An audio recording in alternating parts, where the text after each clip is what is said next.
So we started the question of the day today just after 4 o'clock by talking about a new political movement, a party that's apparently, I keep saying apparently because I'm not sure it's definitively done yet, that wants to launch to represent Anglos and fight for Anglo rights in this province based on the fact that the CAC doesn't seem interested in doing that. COLIN Standish is a constitutional lawyer. He's chair of the task force on linguistic policy, which is what we're calling this for the time being. Colin is on the line. Colin, thanks for being here. Hi, Aaron. Nice to hear from you. We have spoken before. It looks like we are getting, you are getting closer and closer to actually announcing that you will have a formal political party or not. Well, Aaron, that's a great question, and that's $1 million question, isn't it? So, and just to clarify that there is a task force on linguistic policy. I am a president and chair of that organization. We're an independent advocacy group. And then myself and a few others have sort of branched off and formed the Exploratory Committee on Political Options. So I just want to clarify for your listeners, it is a separate organization. You can find out a bit more about us, exploratorycommittee.ca. And we are in a consultation process. We launched about a month ago. We've had overwhelming response to our website, and as well personally, people have been sending me numerous messages on social media, and the response has been overwhelmingly positive. So there appears to be water in the pool regarding a new political option on the table. We have not made our final decision yet, but the signs are positive in regards to Quebecers want a new option. Anglophones are sick of being kicked around in this province. We're sick of Bill 96. We're sick of the duplicity and dishonesty of our political elite on what is best for us, and we need to stand up for our basic rights and freedoms. And it seems like a new political option on the table might be the best way forward. So then what are you waiting for? Time is of the essence. The election's coming up pretty darn quickly. Certainly is. So once again, the consultations are still ongoing. We put together a great team for the Exploratory Committee, and we're consulting widely with people across the province that are interested, crosses linguistic lines. We're aware. Obviously, it was 6 months to the day yesterday when we're coming up to the elections in October 2022. So time is of the essence, but certainly we have, we're cognizant of it, but we're also cognizant we want to do it right on the back end first to make sure there's a framework for success. What is it going to take, though? You meant not that you're counting, but it's six months to the election as of yesterday. What do you need to say, okay, reaction's been great? What ducks do you need to have in order beyond what you've already had to say, okay, let's go?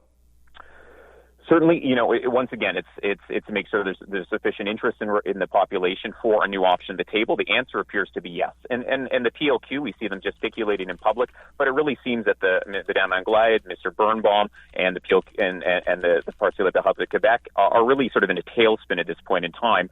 That even they've indicated they perhaps will be voting against Bill 96. It really is too little, too late. Their duplicity on dishonesty, on the questions of language, on basic human rights, and defending their core constituency, which are non-francophones in Quebec, that people are fed up with it is my impression. So really it's whether the catalyst is there to launch a new party. Organizationally, in regards to donors and support, I think there once again is water in the pool at this point in time.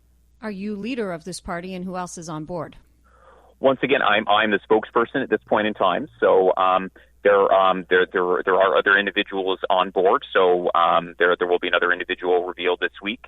But myself, I am the spokesperson. There is no leader because, of course, there is no party formed at this point. All right. Well, let me ask the question. That's very diplomatic. Yeah. Let me ask the question because we asked our listeners this: would they vote for this particular party if and when it's in fact formally introduced or not? We got some very interesting text messages. I want to ask you a question with respect to someone's suggestion that in order to make this amenable for someone to vote for, they would like to see a recognizable figure at the head of this party, which is not to say, Colin, you couldn't do a job if you ended up that way.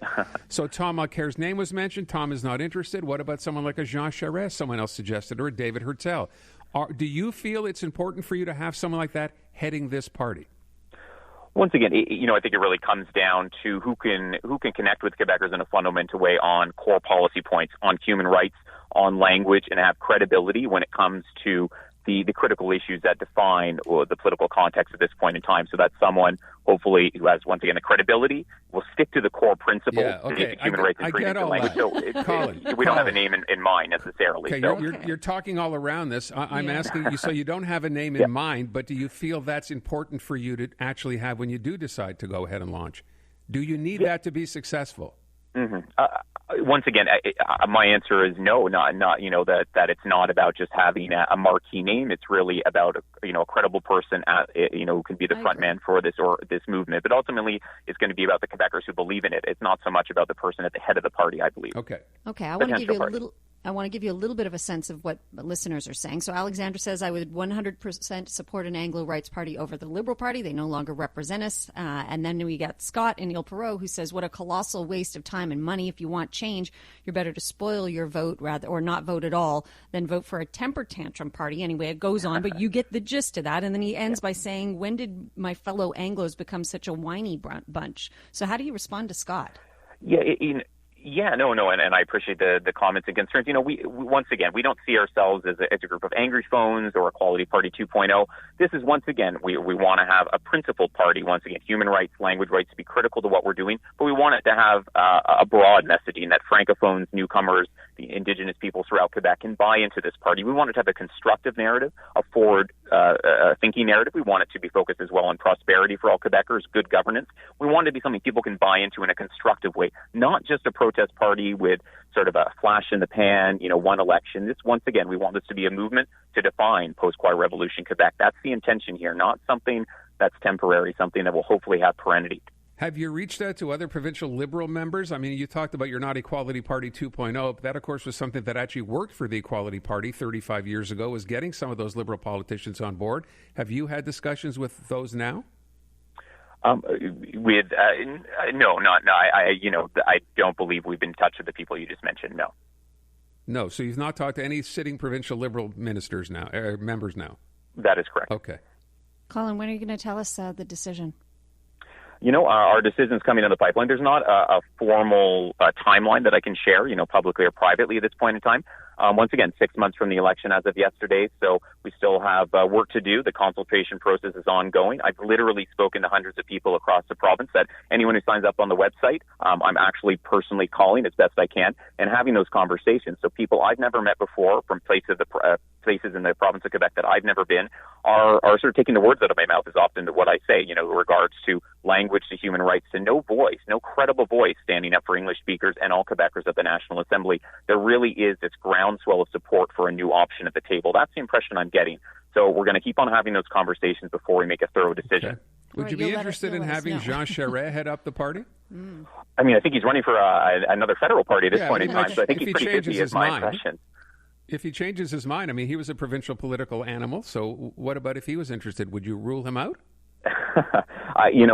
Once again, it seems that he's committed, until September. I think it's early September, the Conservative election. I foresee him doing very well. Either he'll win or become a close second place. So, once again, I think it's a hypothetical that's sort of off the table. But Mr. Charest, I mean, I'm currently in Sherbrooke, Quebec, right now, where I work, and he's a very, very strong local voice. But once again, he's a premier of the past. He's a wonderful person, very powerful politician. But he's not someone we look to for leadership of our party. Of the past. Okay. Interesting. Colin, we need a premier of the future. I got it. You let us know when you eventually make a decision. We'd like to let people know. And by the way, for those people who don't know a whole lot about you or what the idea here is, what's the website again?